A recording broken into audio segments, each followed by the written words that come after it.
I'm ChosenArchitect, and this is all the mods 9 to the sky. So today's the day, yes, the day we fill this massive hole that is in the middle of our base. Yes, this place right here. Now my goal today is to hopefully fill this hole with the Draconic energy core. That thing is a massive power ball that will allow us to infinitely store power into it, and then we can use that infinitely stored power to send it all around our base. Not only that, it's going to be one epic centerpiece to have right smack dab in this middle section. Now to get started with Draconic, well, we've needed a few things, and so we've already got most of the things set up and already ready to go. For example, you need to have had some way to have farmed the Wither and have an actual solution to that problem, because we're going to be using a ton of nether stars in Draconic Evolution. And another thing we're going to need is to have killed the dragon, in which we did that last episode a couple of times, and the dragons will drop a heart that we actually need in order to make awakened draconium blocks. And then of course I need draconium ingots, and the way we actually get draconium dust in this is either through newly loaded chunks inside of the end.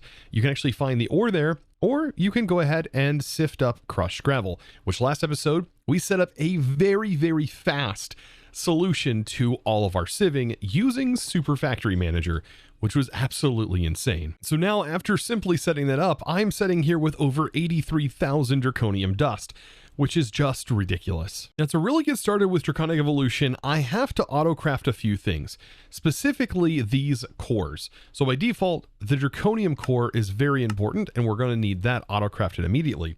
Next on the list is going to be taking this draconium core, and this is where we actually use ourself a nether star. So the next one is going to be taking it up to a wyvern core. And that is going to, like I said, use a nether star. I don't want to use a dark one though. So let's just do a regular nether star. And I have 11,000 of these nether stars, by the way. Yeah, already that have just built up over time, which is a lot. And those, by the way, are being farmed through the hostile neural network system. Now with these two patterns, this should allow us to actually start getting into the first parts of crafting with Draconic Evolution, as this mod has a very interesting but yet also tedious kind of scaling process where you have to scale up your crafters, and that's sort of the gate of the mod itself. Now, ultimately, we need to scale up several of these injectors that are basically going to allow us to insert items into the craft for our fusion crafting core. And I believe 12 of them is the max that we'll ever need, I think, and that's to make the chaotic core. But believe me, the chaos stuff is pretty far down the road, requiring a massive boss battle. And so now to be able to set this up, I'm going to go ahead and raise this up off the ground. I like to have my fusion crafting core sort of suspended at least one block, and then it allows me to place these sort of over here. Let's just place them right here, for example.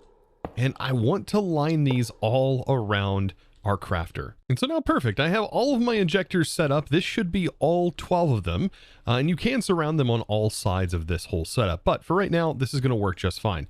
Now by shift right clicking, we can change this from single item mode to stack mode. We're going to be utilizing stack mode, but if you go to automate this with things, for example, like applied energistics, you're probably going to want to utilize that single mode, because whenever you go to set up your auto crafts, it's going to make things a whole lot easier when you pipe things around. Now, to be able to craft the thing we're after, which is the awakened draconium block, which will allow us to make the actual energy core, this is where we have to upgrade our base infusion injector from the draconium version all the way up into a wyvern and then into the draconic. So for right now, we just have to get to the wyvern tier, because the wyvern tier is what actually allows us to craft this. You can see by the tier up here. Now to be able to upgrade, we're going to need at least one, but it looks like 1, 2, 3, 4, 5, 6, 7, 8. 8 individual injectors are going to be being used. So you would need at least 9 injectors to technically be able to upgrade. We have 12 because I'm prepping for the future, which I'll be thinking myself later. But in this particular case, we're going to go ahead and upgrade all of them. So that means we need a set of all of these items for all 12 of these individual crafters. Now, because of these wyvern cores, keep in mind, each one of these injectors technically cost an entire wither death. Now to get this going, I'm just going to place the stack of the items inside of these injectors. And that also means I'm going to have to separate all of my diamonds, which was exactly 48 in this case. And then we also needed 24 draconium cores. So I'll place those up here, and I should be able to grab, for example, this. And whenever I put this inside here, we'll see it is ready to craft. But, we actually have to give this power. And this is where this mod requires quite a bit of it. Now, thankfully, we have these super easy to use things called gates that will allow me to send up to 2 million RF per tick. But keep in mind that these injectors in their own right, I think at the lower tiers, have their own input limitations. So yes, it does take a little bit of time to kind of get this up and running, but the higher tier we go, the more power I believe can be let in. So now I should be able to hit the craft button, and you'll see that this is now charging up, and it has to reach 100%, and then it will do a crafting operation. And this is one of my favorite like crafting animations. They've always done such a good job with this. And there it goes. And this I love so much. You can actually speed this process up right here. So the whole crafting time is just sort of a waiting animation. And look how much it's changed. That's so cool. This mod has been evolving and upgrading over the years. And I just love that. And once it is done crafting, I put a hopper under here so that way it just goes down into the hopper. Just like that. Now, to be able to automate this, if I put these in here and I hit craft, I believe after it does its first craft, it's not going to just immediately up and craft. I believe you have to give it a redstone signal, which I'll be able to find out after this one crafts up. And yes, just as I remembered, that is the case. So notice it has not received a craft yet. So I want to grab a tool here that is called a timer from RF Tools. We've used it before so far in our playthrough, and I'm just going to place it on top, and it's just going to pulse a redstone signal to this every now and then. So it should send, with a 20 tick delay, a redstone signal to this. And that should work. Well, I mean, it would work if the cobblestone wasn't in the way. But with that cobblestone, yeah, you do not want to block the view of these crafters. But as you can see, it does work. Just had to, well, fix that one little mistake. Gotta love just the trial and error sometimes. Man, that animation is so sick. I mean, I love this. This mod is one of my favorites of all time, for sure. So now that 4 of those are done, I'm just going to rinse and repeat. So I'm going to take the items out of here and just swap them over. And this is by far one of the easiest ways to do this early on, not even requiring you to set up any sort of automation. Because let's be fair, it wouldn't be a super easy thing to automate needing to swap these blocks over. And so now with all of the crafters changed over, I can now start to make the awakened draconium. Oh, this is going to be so good. So it looks like the process of making awakened requires you to, of course, have killed the dragon. So you're going to have done that. I've done it 2 times, so I actually have 2 hearts. So every time you kill it, you will get a new heart. But we're not going to need the hearts after this point. The only thing we would need it for is maybe later on down the road, if we wanted to make, for example, the Wyvern Shield controller module, which we'll probably need when we get to that point, but we're not going to need it right now. Also, yeah, as you can see, even moving forward into the like Draconic core, we're not going to need it. We're just going to need to make the seeds, which is going to be amazing once we get those. So let's go ahead and take a look at making the seeds. We need 1, 2, 3, 4, 5, 6 per, and we're going to need 4 blocks to make 4 blocks of draconium. So we'll end up with 8 blocks of draconium with just the 2 hearts we have. So just like our other setup, we just need to make sure that these all get split up in the way that they're supposed to be split up, right? So it is going to be 6 individual components here. And so making sure they're all split by 2 is going to be required for this craft. And this is the part that is tedious, but yeah, compared to other things that I've done so far that were way more tedious, this is like nothing in that regard. So as soon as I put these blocks in here, that should automatically start and trigger the craft. And there we go. So now we're going to be producing awakened draconium blocks. Now I know you may be wondering this, is this required for the Ultimod Star? And I'm going to say, as of right now, it's not required. As of the time of this video, it may be added in the future, but right now it is definitely not required. But I will say that getting at least the energy stuff set up for this mod is fantastic. And it also has a really fun progression and boss.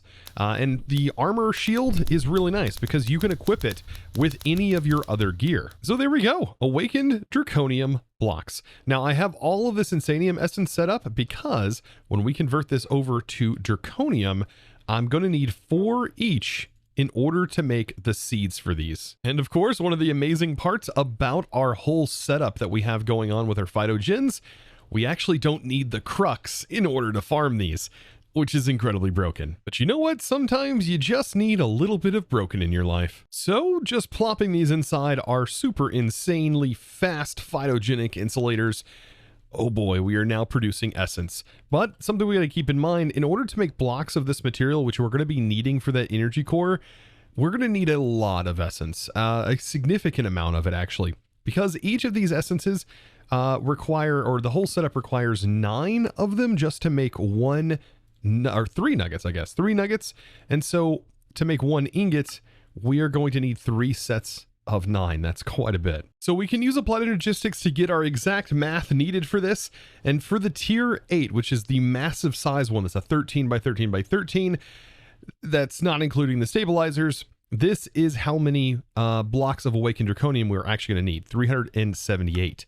And so we're going to need what looks to be about 85,000. That's actually not as bad as I thought it was going to be, especially considering I just set this up and we're already setting at 5,000. And that was just a few seconds ago. Now, while I'm waiting for that essence to build up, I can go ahead and start working on getting our draconium blocks made and also setting up our energy core stabilizers, which are going to be the sides essentially to our giant ball that is going to be in the middle of our base. So we're going to need exactly 36 of these to be able to make the highest tier version of this, which is going to be the infinite one, which is the tier 8. So 36 exactly, and that should craft up very quickly. And so with these, essentially, I'm going to wrap this block with this core structure. So I'm going to build this out just like this, and then I'll break out the middle block. And whenever I form this, let's see, there we go, clicking, shift right clicking in the middle, it will form the actual ring. And so I have these spaced out to be right in the center of this section here. And so it makes it really easy to build these out. And now what actually goes in the middle of this whole setup is the energy core itself. So this is going to require a Wyvern energy controller. That is one thing that I haven't made just yet. So let's see, controller, I don't think it requires too much extra. No, it's just another regular craft. So we'll just throw that in and I should now be able to craft this. So core and 1 is all we need for this, is just 1 energy core. And that's going to replace this block. So I'm gonna go ahead and place that there and place this in. Now the cool part about this whole structure is when we interact with this, we can actually tier it up, and we're going to be working towards a tier 8, and we can toggle the build guide. So we'll be able to actually see what this is going to look like in this particular section and how big it's going to be. You know what? With being able to visualize this, I'm actually thinking maybe I should lower this down quite a bit. And I think I should instead have this thing right here just slightly above this section. So we can place it, for example, right here, and this would be where the center is located, just to drop this down a bit. And I think that fits a bit better. At least I think it looks a little bit better. And so now with over 90,000 awakened draconium that's built up, because I was able to 8 times time in the bottle it to definitely get it to accelerate much quicker, I should now be able to craft up the 378 that is needed. 378 blocks, and then I'm going to start the craft. And just wait, because this process just requires a lot of manual crafting tasks to happen. So of course, again, I decided to actually move this because I started to build out the framing for how large the interior section was, because I wanted to basically encapsulate the size of my fission reactor. So with that in mind, I dropped down basically 3 blocks down from what is essentially the ceiling section. And I should now be able to fully assemble this because we have all of the components. Oh boy. And so with all of the materials now inside of my inventory, I should be able to, for example, access that middle stabilizer setup here, tier it all the way up to tier 8, and see the assembled section here and how big it's actually going to be up into the ceiling. And then we have one thing left to do. Assemble the core. And it's going to automatically pull the ingredients out of my inventory to assemble this thing. You don't have to do it by hand. It's absolutely a nightmare to do it by hand. That used to be how it was done very, very long ago, back in like 112 and so on. But it is so much nicer now that it just assembles itself. Every time I've built this with the self-assembling thing, I always have to compliment how awesome this feature is, because I remember just making sure all of the individual components were in the right spot when I built it, and always having like one block that was off. Yeah, that was always a nightmare. But here it is. And as soon as it's done, it should assemble itself. And this is going to look phenomenal. Here's the final outer blocks. Oh, it's so satisfying to watch. I'm just ready to see what it actually looks like when it's fully complete. Because there are new textures that are available now after this whole thing is assembled, which I'm pretty excited to be able to take a gander at. So, it's almost done. And it should now be complete. So if we go back in here, you can now see there's a button for activating. And as soon as we activate this, this is now what this bad boy looks like. Oh, that is gorgeous. So beautiful. And that's where these lasers come into play, by the way. So you can see that that shoots all the way into this. And that's why I actually want to create something hanging from the ceiling that is going to be supporting this whole thing. This energy ball you can access. You can open this up and all kinds of stuff. And there's also, you can access it from these as well. So all kinds of different things you can play with. But there's some new buttons over here.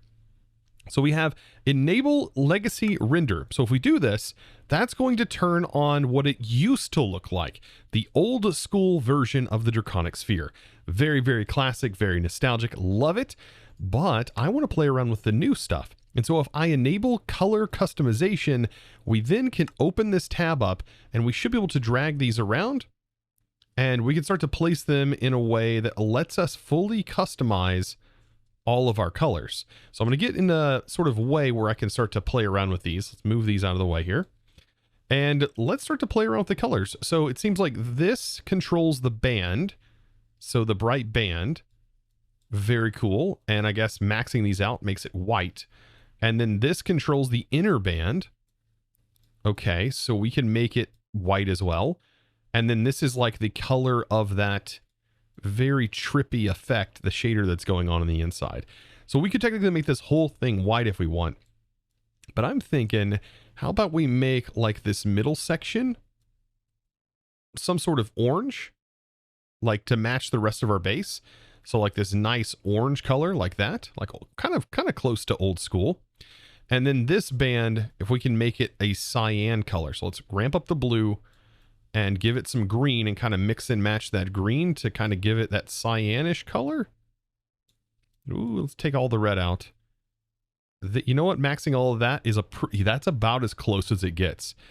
And then as far as this goes, we can make this a dark gray color. Ooh, which I think might look really good. So if we bring these in line with each other, it'll make it sort of gray. Very dark gray. Not fully black, but definitely dark.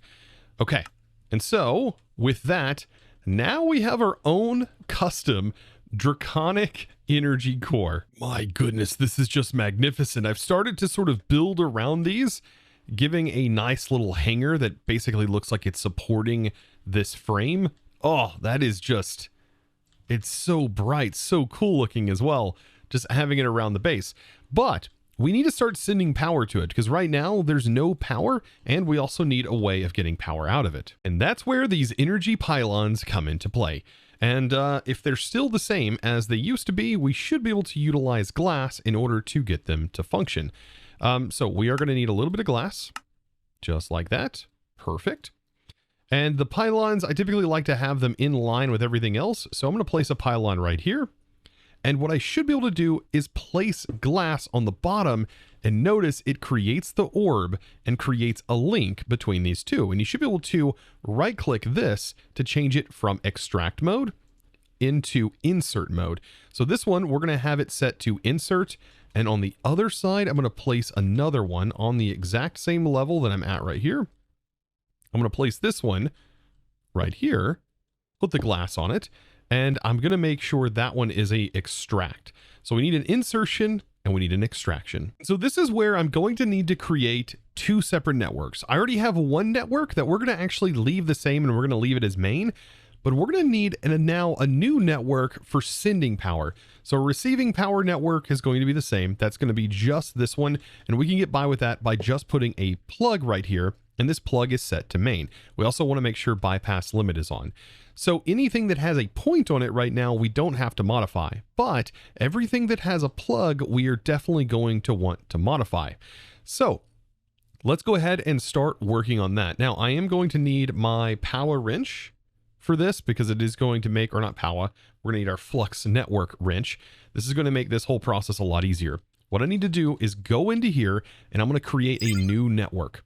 And this is going to be red, and I'm going to call this power. So this is all of our main power input. Power in is what I'm going to call it. Power in, and create this. Make sure it's set to a public network. And there we go. And I now want to select this, make sure the bypass limit is on here. And I'm just going to paste this now onto all of my active reactors and every active point or plug that we now have in the world. So anywhere I'm receiving power and generating it, which is not in very many places, believe it or not at this point, I think this one and the bigger reactors are the only locations that I'm actively receiving this power from. So yeah, I've just got to go down here and change all of these as well. And we should be good. So there's that one. And I've got to do it for the rest of them as well. So now with our newly created network, we then get to put it onto our insertion pylon. And so we need to make sure we select the right one. This is going to be the power in, and make sure our transfer limit is gone. And so now what should happen is we have power that is going to be going in, and we should have power that is coming out. And technically we're voiding all of our power at the moment because of the way we have this particular point set up. Which is a bad and a good thing. I think right now we don't really need to worry about this. We already have 8 antimatter pellets. So as of right now, I can technically shut this off for right now, just so we can start to see our power actively building up. And then that's when I could set a limitation on here. So for right now, I'm going to activate our limit. This should burn up the rest of the polonium that we have stored. And then the majority of our power should now actively start to build up, and we'll start to see now the number, or I guess the number should start to go up. Yes, you can see right here we have 6 to the E. I really have no idea how this is representing it, but ideally this is going to let us sort of see our input and output. And right now we're receiving like a gain of 400,000. For example, if I was to get rid of this, and let's just, for example, set this to 0. So set this to 0, we'll be able to actually see what our power gain is. And so you can see it's like 5.9 million power gain at the moment. And this is now starting to go up. And so I'm assuming the number here is like 2 billion. So now we're at like 3 billion and so on, and it keeps climbing. But the important part is that you just understand that this thing is infinite at tier 8, like actually infinite. It would take too long. It used to calculate how actually long it would take to fill it up at your current rate. Doesn't seem like that information is displayed anymore. Or maybe this is right here. Use it to find the energy target. Yeah, I don't even see it. But there's the notation for how much the actual storage is. It's just ridiculous. Oh, wow. So I guess you can actually input numbers into here. So I could say like 300 million. And it would actually give me a target goal that I should be able to like visually see, which is pretty interesting. So there we go. So that you can see now I have set my own target goal. That's pretty cool. And so in this case, I've just set it to 1 quintillion.